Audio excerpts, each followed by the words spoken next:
Un commissaire d'exposition, pour moi, c'est d'abord un critique d'art.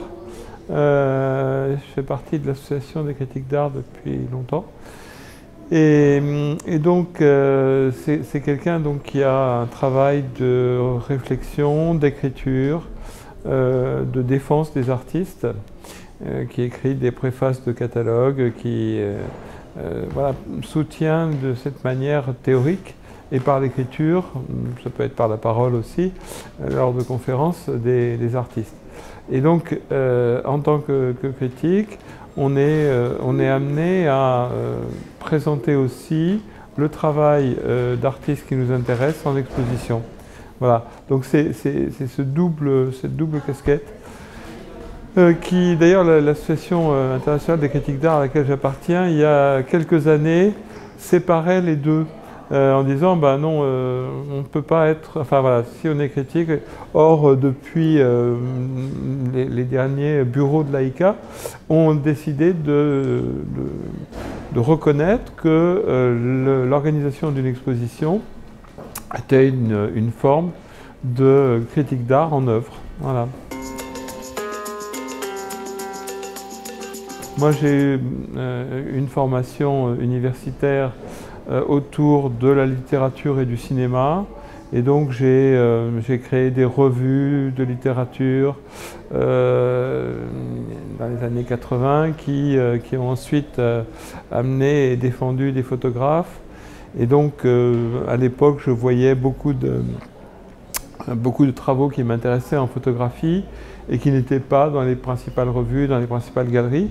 Donc quelques galeries à l'époque commençaient à défendre une photographie de recherche qui m'intéressait. Et c'est comme ça que j'ai été l'un des premiers en 92 en tant que critique d'art défendant la photo dans cette association qui s'appelle l'AICA.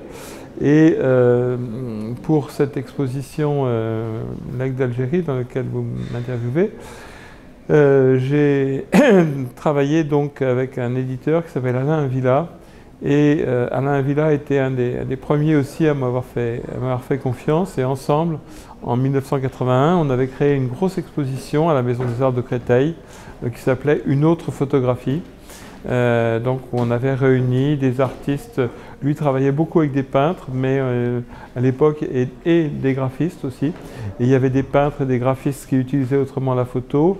Et moi, j'ai amené des photographes dont certains sont toujours très connus, comme Tom Draos, Alain Fleischer, etc. Ça suppose de se trouver très en affinité avec l'artiste, avec ses choix, de trouver donc et de trouver aussi la distance. C'est aussi pour ça qu'en tant que critique et en tant que commissaire, j'aime bien retravailler avec des artistes parce que ça oblige à repenser l'œuvre, à repenser les choix que l'on fait. Donc c'est une manière de poursuivre le travail de façon exigeante et critique. Le rapport avec les artistes, il est parfois de discussions qui peuvent être tendues par rapport à certaines images, parce que en tant qu'artiste, on a toujours des œuvres à laquelle on a un attachement. Et en tant que critique, on peut reconnaître que telle ou telle image est intéressante en soi, mais ne fonctionne pas à l'intérieur d'un livre, à l'intérieur d'une exposition.